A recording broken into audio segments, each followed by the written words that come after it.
Delimitation వ్యవహారంతో south sentiment రాజుకుంది. దక్షిణాది రాష్ట్రాలన్నీ ఏకమవుతున్నాయి. తమిళనాడులో మొదలైన ఉద్యమానికి సదరన్ స్టేట్స్ అన్ని సై అంటున్నాయి. తెలంగాణ సీఎం రేవంత్ రెడ్డి కేంద్రంపై యుద్ధంలో తగ్గేదే లేదంటున్నారు. చెన్నైలో ఫస్ట్ మీటింగ్ జరిగితే హైదరాబాద్ లో నెక్స్ట్ మీటింగ్ ఏర్పాటు చేశారు. డీలిమిటేషన్ ఫైట్ తో రేవంత్ అసలు టార్గెట్ వేరే ఉందా? దక్షిణాది రాష్ట్రాలకు లీడర్ గా ఎదగాలనుకుంటున్నారా? జాతీయ రాజకీయాల్లోనూ తనదైన ముద్ర వేసే ప్రయత్నం చేస్తున్నారా? వరుస పరిణామాలు చెప్తోందేంటి?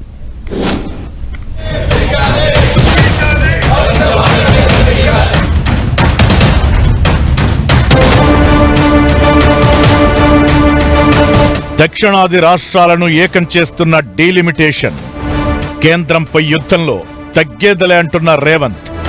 డీలిమిటేషన్ యుద్ధంలో రేవంత్ టార్గెట్ అదేనా? సదరన్ పోరులో రేవంత్ కీలకం కాబోతున్నారా?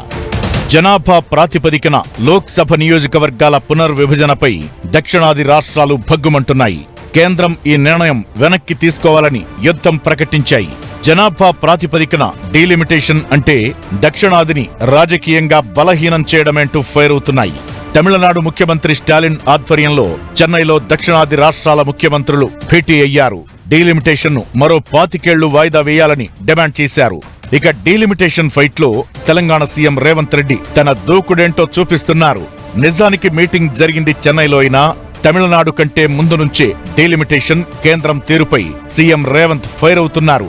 ఇదే ఇప్పుడు కొత్త చర్చకు కారణం అవుతోంది. డీలిమిటేషన్ మీద భవిష్యత్తులో యుద్ధం తప్పదంటూ ఢిల్లీ వేదికగా జరిగిన చర్చా వేదికలో గతంలోనే రేవంత్ రెడ్డి హెచ్చరించారు. అన్నట్లుగానే దక్షిణాది రాష్ట్రాలు ఏకమవుతున్నాయి. అయితే ఈ పోరాటాన్ని ఉధృతం చేసే బాధ్యతను సీఎం రేవంత్ తీసుకున్నారు. ఏప్రిల్ 14న హైదరాబాద్ వేదికగా దక్షిణాది రాష్ట్రాల ముఖ్యమంత్రులు, పార్టీల అధినేతలతో మీటింగ్ ఏర్పాటు చేశారు.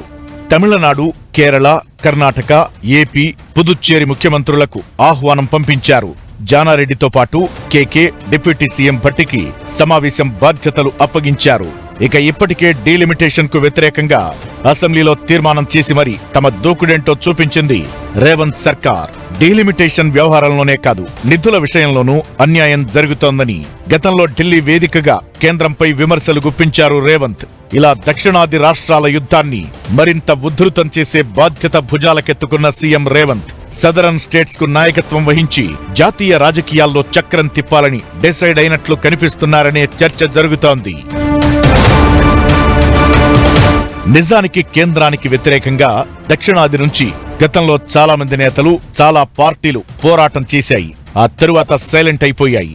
గతంలో కేరళ, తమిళనాడు ముఖ్యమంత్రులు ఇలాంటి ప్రయత్నాలే చేశారు. అయితే అందరూ ఏకతాటిపైకి రాలేకపోయారు. లేఖలతోనే సరిపోయింది. ఇప్పుడు రేవంత్ కు కాస్త పరిస్థితులు కలిసి వచ్చే అవకాశాలు కనిపిస్తున్నాయనే చర్చ జరుగుతోంది. అందుకే డీలిమిటేషన్ తో పాటు నిధుల విషయంలో కేంద్రంపై యుద్ధాన్ని రేవంత్ సీరియస్ గా తీసుకున్నారనే గుసగుసలు వినిపిస్తున్నాయి. దక్షిణాది నుంచి ఎన్టీఆర్, చంద్రబాబు లాంటి వాళ్లు కేంద్రంలో చక్రం తిప్పారు. 1989లో నేషనల్ ఫ్రంట్ ఏర్పాటులో వీపీ సింగ్ ప్రధాని కావడంలో ఎన్టీఆర్ కీలక పాత్ర పోషించగా, ఎన్డీఏలో చక్రం తిప్పి వాజ్పేయిని ప్రధాని చేయడంలో చంద్రబాబు కీ రోల్ ప్లే చేశారు. ఇకటు కేసీఆర్ కూడా టీఆర్ఎస్ ను బీఆర్ఎస్ గా మార్చి జాతీయ రాజకీయాల్లో చక్రం తిప్పే ప్రయత్నం చేశారు.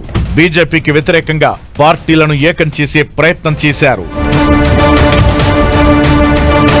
జాతీయ రాజకీయాలను డిసైడ్ చేయడంలో తెలుగు రాష్ట్రాలెప్పుడు కీలక పాత్ర పోషిస్తూనే ఉన్నాయి. దీంతో ఇప్పుడు అదే జాతీయ రాజకీయాలపై తనదైన ముద్ర వేసేందుకు రేవంత్ రెడీ అవుతున్నారా?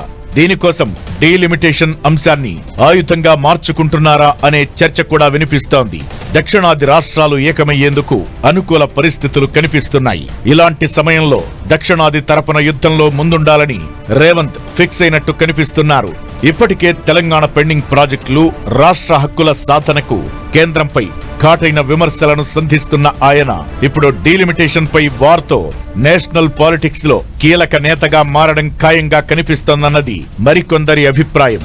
మరి రేవంత్ మోగిస్తున్న సౌత్ సైరన్ రాజకీయంగా ఎలాంటి సంచలనాలకు కారణమవుతుందో చూడాలి.